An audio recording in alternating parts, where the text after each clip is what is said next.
Well, the number of farm workers who came to California last year hit an all-time high, with the Central Coast taking in most of them. As KSBY's Melissa Newman explains, cities like Santa Maria are being forced to quickly find a place to house these workers, but there are discrepancies over where. Marketed as a solution to the ag community's labor shortages, H-2A farm workers, also known as guest or temporary workers, are getting hired on the Central Coast, with Salinas and Santa Maria seeing the biggest influx in the state.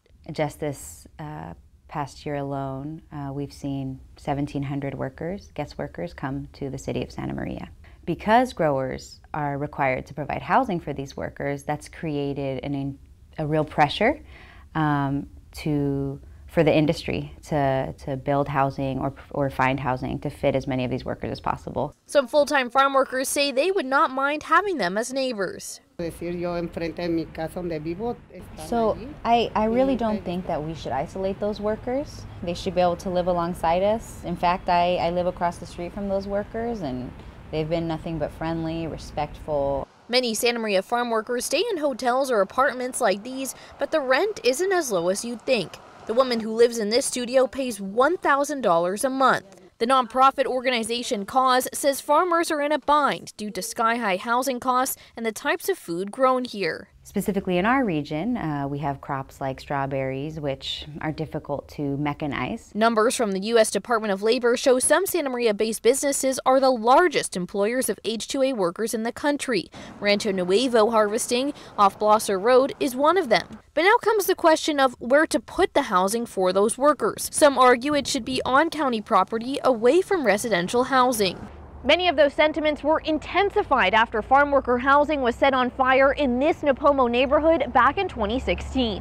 In January of this year, the Santa Maria City Planning Commission drafted an ordinance that would determine the zoning for H-2A housing of 7 people or more in a residence. City leaders say those who do move in will be thoroughly checked out. We've proven that they're extensively background checked.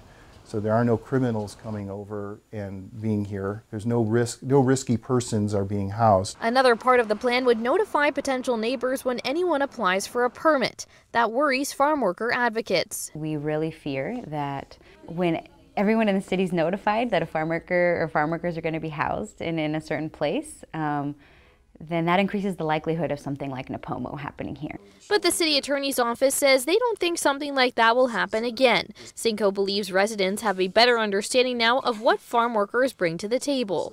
Also, we learned that they're very motivated to comply with our laws and not break any rules, because this is a very good economic opportunity for the workers compared to where they come from. So they don't want to blow that opportunity.